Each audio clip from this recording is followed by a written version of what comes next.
son los programas de bienestar. Y Ricardo, pues obviamente tiene un análisis muy consensuado al respecto. Querido Ricardo, ¿cómo te va? Muy bienvenido y muy feliz año que ya termina. Ya en un par de días, entre hoy y mañana, se acaba este 2021. Querido Toño, qué gusto saludarte a ti, a la audiencia de Sin Censura, al público memorioso. Y bueno, pues sí, el presidente López Obrador aseguró esta mañana estar muy orgulloso de los programas sociales que ha impulsado su gobierno a lo largo ya de prácticamente 3 años, que es lo que va de la presente administración. Y cómo no va a estar orgulloso si lo que prometió, lo que había prometido, no en la campaña que lo llevó a la presidencia, sino en las dos campañas incluso anteriores, era atender primero a los pobres. No engañó a nadie, nunca dijo que iba a ser su prioridad atender a las élites, nunca dijo que iba a darle mayor impulso a la riqueza de los que ya la tenían. No, su promesa siempre ha sido, y su estandarte de batalla, atender primero a los que menos tiene, digamos, las cosas con ese eufemismo, aunque sin eufemismo, pues a los más pobres, a los más jodidos. Y es que sobre los programas de bienestar, pues tienen que ver con esa justicia social de la que hablaba ya Aristóteles de una manera muy puntillosa, que pues bueno, son la igualdad social, la igualdad de oportunidades.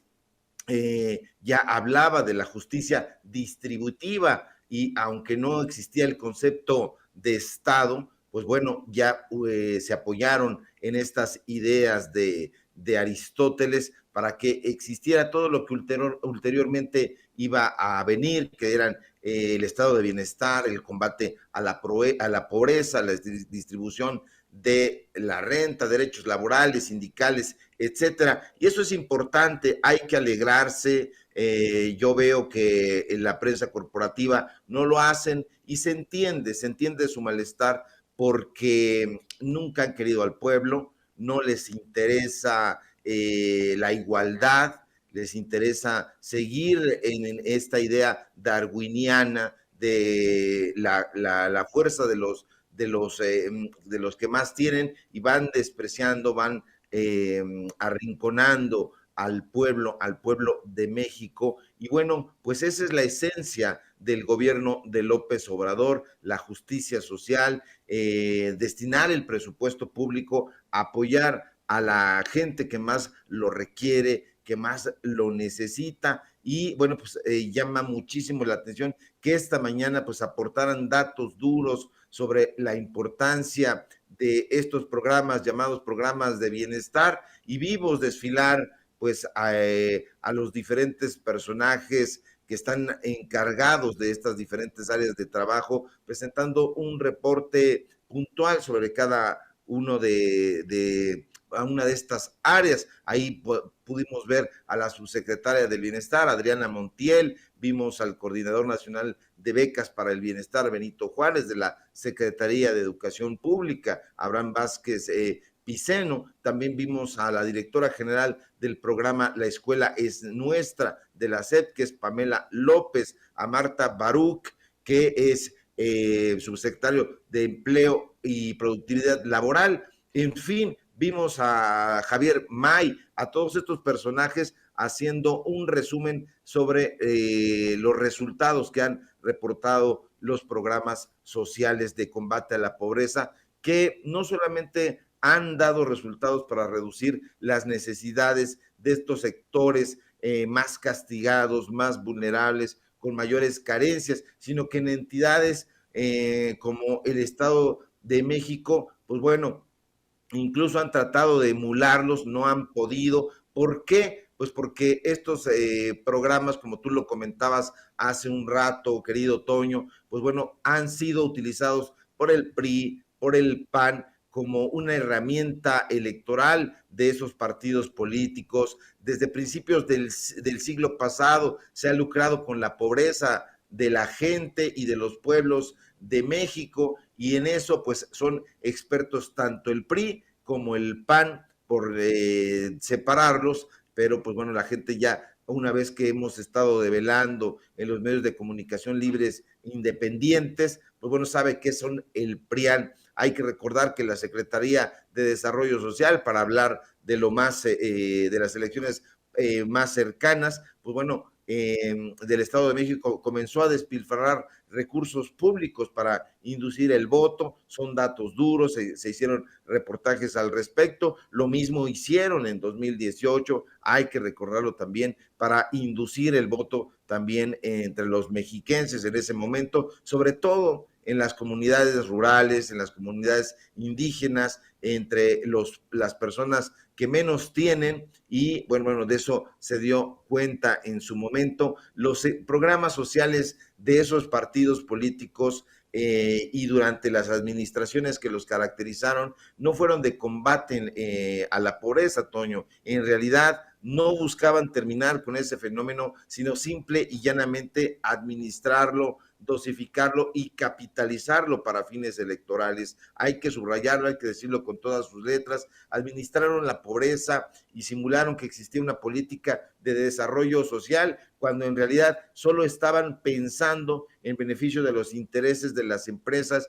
y de los grandes corporativos y de las grandes transnacionales, como siempre. Tenían que dar algunos recursos, desde luego así lo pensaban, y con mucho dolor, para que la inconformidad del pueblo no llegara a tonos de rebelión, pero únicamente los usaban para perpetuarse en el poder. Afortunadamente, pues eso se terminó y llega el gobierno de López Obrador, y estos programas sociales que inciden directamente en la población más vulnerable, más marginada durante, yo no diría que sexenios ni décadas, sino yo diría que durante varios siglos. Pues bueno, ahora este gobierno de izquierda, este gobierno de la Cuarta Transformación, está haciendo énfasis en ellos. Ahí tenemos los resultados del programa, por ejemplo, para el bienestar de las personas adultas mayores, que ha arrojado muy buenos resultados. Hay que hacer una encuesta, por ejemplo, y apuradamente nos vamos a dar cuenta de que los adultos mayores tienen una enorme gratitud con este tipo de programas. ¿Por qué? Pues porque incide directamente en ellos. Está el programa de pensión para el bienestar de las personas con discapacidad. También hay que hacer un recorrido y no nos tardaremos mucho para darnos cuenta de que las personas con discapacidad también tienen una gratitud con el gobierno federal, porque están pensando en ellos. Está el programa Sembrando Vida, por ejemplo, que a diferencia de lo que ha pesado la prensa corporativa, pues han tenido muy buenos resultados, incluso en Estados Unidos, en la última visita que tuvo el presidente López Obrador en el encuentro con Biden, pues no lo despreciaron como la prensa corporativa había dicho, sino que incluso dijeron, vamos a meditar y vamos a pensar en la posibilidad de implementarlo. Eso fue una de las cosas que más les ha dolido. Y programas también sencillos, como por ejemplo las tandas para el bienestar, que son una esperanza auténtica, real, palpable, que ayuda a consolidar pequeños negocios y que no los mete en camisas de 11 varas, querido Toño, porque sabes que pues bueno, por ejemplo, en Coppel, en Electra, en Banco Azteca, les hacen un préstamo, pero con intereses enormes, que les venden el cebo de que los va a ayudar a consolidar esos negocios para que salgan adelante, pero no es así, y las tandas para el bienestar, eso sí lo están llevando a cabo. Están programas para el bienestar de niños y niñas, de hijos de madres trabajadoras. También es un gran programa, no se les había dado la importancia que tenían, que tienen a las madres trabajadoras, se les había estado marginando, y eso no lo está haciendo el gobierno federal. El presidente López Obrador habla de la grandeza cultural de México, y eso es importantísimo también destacarlo. No hay innovación sin tradición, decía Carlos Fuentes. No hay que olvidarnos, insiste el presidente de la República, de dónde venimos, y no, ¿por qué? Porque nosotros somos hijos efectivamente de una tradición riquísima. Somos hijos de olmecas, de toltecas, de mayas, de seris, de mexicas, etcétera. No somos hijos de los barcos, como en algún momento dijo Rómulo Gallegos, el gran escritor latinoamericano. Y bueno, pues yo creo que es un balance muy interesante que nos debería llevar también a pensar y a repensar lo que queremos como república libre, como república democrática, la identidad nacional. Esta también es parte muy importante de lo que dijo el presidente López Obrador. La identidad nacional tiene que preservarse, tiene que sacarse adelante. Hay que olvidarnos del malinchismo, esto que nos han tratado de inocular en la prensa corporativa a través de sus voceros. Nos dicen que es una cuestión de ADN estos estúpidos, y la verdad, perdón por el exabrupto, pero no, es la actitud que ellos tienen en realidad, no es el ADN de los mexicanos y del pueblo en general, para nada. Esta actitud en realidad, pues bueno, la tienen las élites, que es este desprecio por todo lo que hay en el propio país, y la actitud de beneplácito hacia todo lo foráneo, que pues bueno, prefiere lo extranjero a lo que se hace en México. Y bueno, pues eso es el malinchismo. Deberían de entrarle al diccionario del español de México y darse cuenta que ahí dice: el malinchismo es preferir lo extranjero o al extranjero, en particular si es blanco, si es de tipo germánico, si es güero, como dice la frase hecha, y esto lo prefieren sobre sus propios compatriotas. Entonces, este balance, querido Toño, público memorioso, me parece muy puntual. Me alegra bastante que en la última conferencia del año, pues el presidente López Obrador haya presentado estos informes puntuales, breves, concretos, pero como decía Baltasar Gracián, y que es una frase que le gusta al presidente López Obrador: lo bueno, si breve, dos veces bueno. Y fíjate, Ricardo, cómo hemos cambiado, yo creo que en paradigmas precisamente. Tienes toda la razón.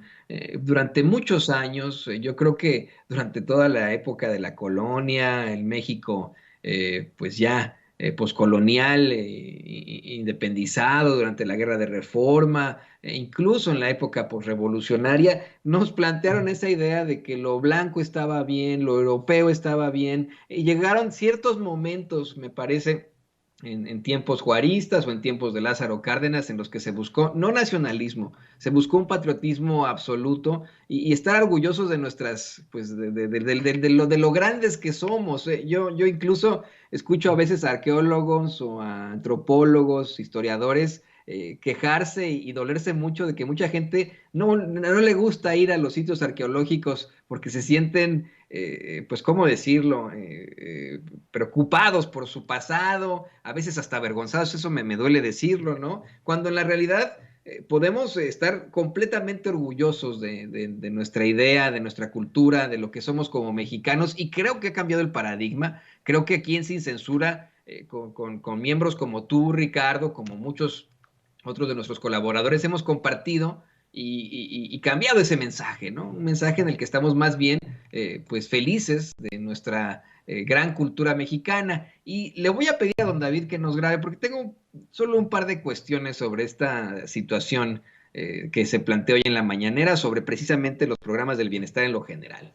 Hay payasos de la política, como Gabriel Dominguín Cuadri, que aseguran que estos programas del bienestar en el gobierno del presidente López Obrador son clientelares. Y hay tantas ideas para plantearle lo contrario. Desde principio, lo que tú planteabas desde un principio, que no es algo que en efecto sea nuevo, se ha planteado desde el principio, pero esta vez sí se están utilizando cientos de miles de millones de pesos en apoyar al pueblo.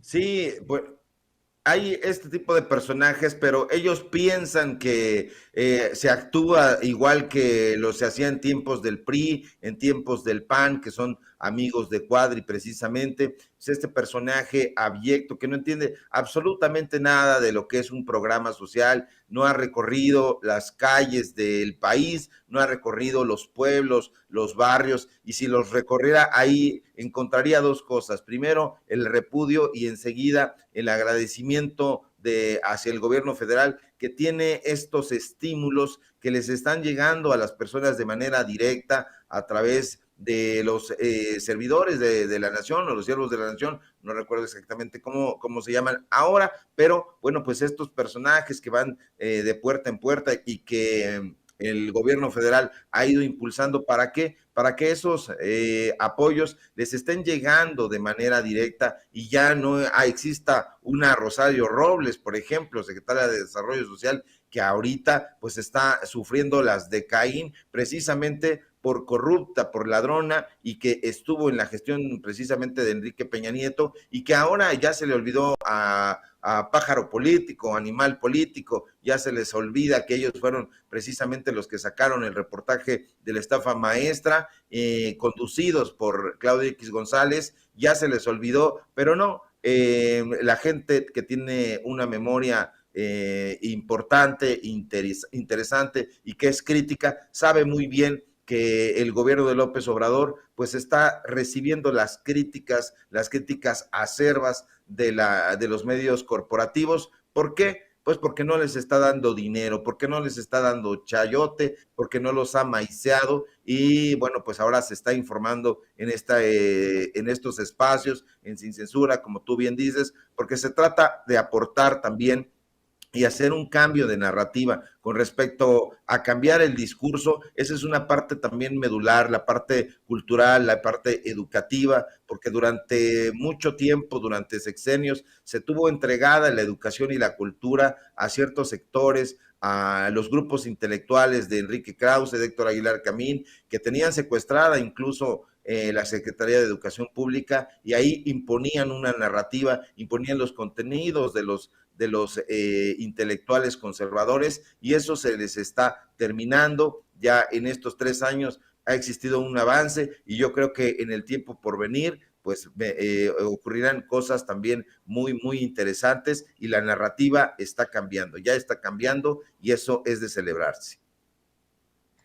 Y ya para cerrar, Ricardo, podemos insistir un poco en eso, en las diferencias abismales entre los supuestos programas sociales del pasado, como a mí me queda muy, muy claro, son programas que nos metieron en la mente. Yo era un niño cuando pues Salinas de Gortari era presidente, y yo recuerdo los comerciales de solidaridad.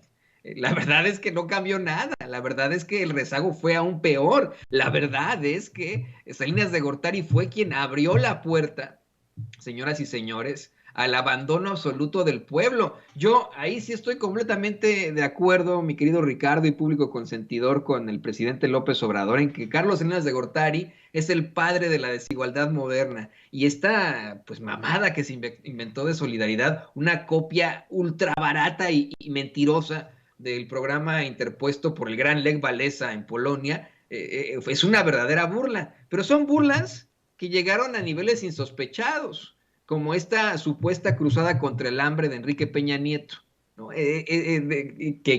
Durante años, durante todo ese sexenio, nos quisieron plantear que estaban luchando contra la pobreza en el gobierno del presidente Peña Nieto, pero en realidad pues estos eventos en los que hacían este tipo de mensajes eran eventos fastuosísimos, en los que invitaban a la creme de la creme, y no vimos ningún tipo de resultados.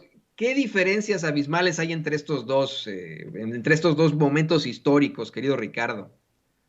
Así es, y bueno, pues esa solidaridad en realidad nunca existió, dices muy bien, querido Toño, porque tú ibas, quienes hicimos recorridos, viajes al interior de México profundo, nos dábamos cuenta que estaban esos carteles de solidaridad y estaban en el completo abandono, estaban ahí cuando ibas, por ejemplo, a la Sierra de Guerrero, o ibas ahí a Maltrata por las cumbres de Aculcingo, ahí en Veracruz, o ibas a cualquier otra parte de México, encontrabas carteles de solidaridad, pero solamente eso, y estaban ahí con zarzas prácticamente, estaban llenos de hierba, porque no existía eso absolutamente. A Carlos Salinas de Gortari, como tú bien dices, el padre de la desigualdad moderna, pues nunca le interesó el pueblo. Ese sujeto sí era en efecto un populista, era muy vehemente, era muy gritón, era muy enfático, pero era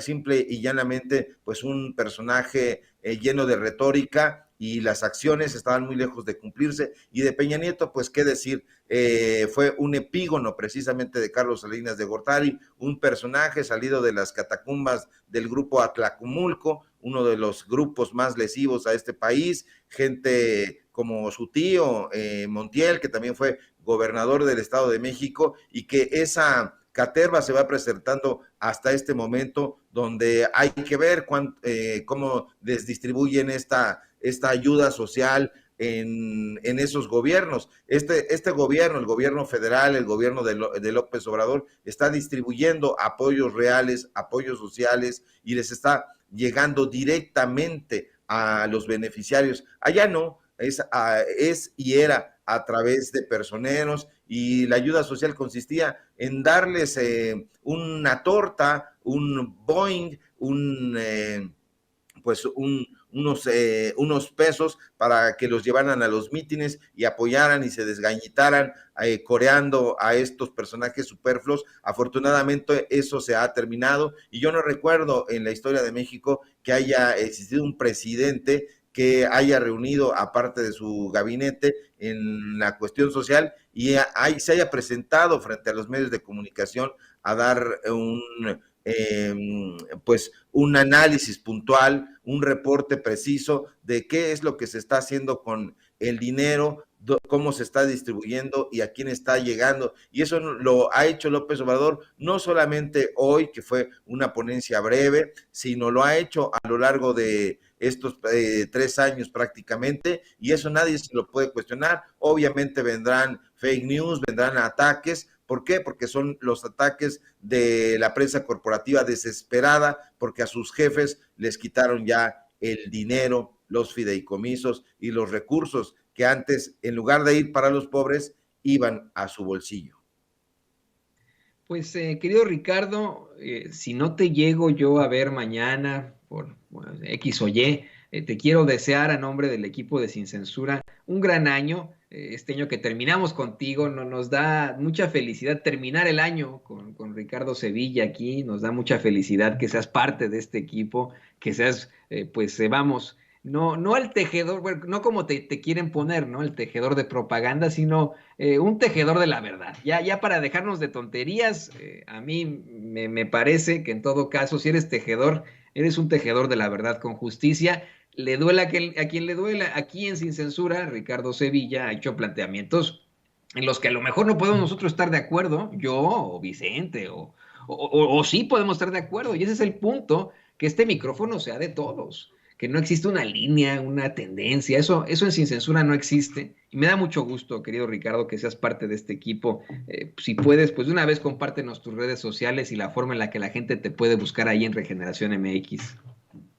Muchísimas gracias por tus diferentes palabras, Toño. Es un gusto coincidir contigo aquí en Sin Censura. Ya lo habíamos hecho hace mucho tiempo en Televisión Azteca. Por ahí nos encontramos en algún momento, pero pues bueno, abandonamos esos espacios terribles de mentiras y estamos aquí dando, pues bueno, la batalla por la información, por la verosimilitud, y eso es lo que nos acompaña y que nadie nos puede cuestionar, la verosimilitud. No tenemos la verdad porque eso no existe en periodismo, y en efecto, para decirlo con todas sus letras aquí en Sin Censura, yo jamás he recibido línea, no he recibido consejos de decir tal o cual cosa, hemos discutido incluso los términos más álgidos, pero siempre debatiendo con respeto, poniendo puntos de vista sobre la mesa y nunca imponiéndolos. Agradezco profundamente también haber coincidido contigo, con Vicente, con Ceci, con toda la gente que nos ve, que nos escucha, que es un público amplio que trasciende las fronteras del país. Y bueno, pues si no nos vemos, yo también aprovecho para desearte a ti, a tu familia, a tus seres queridos y a toda la gente que nos ve, que nos escucha, que nos sintoniza,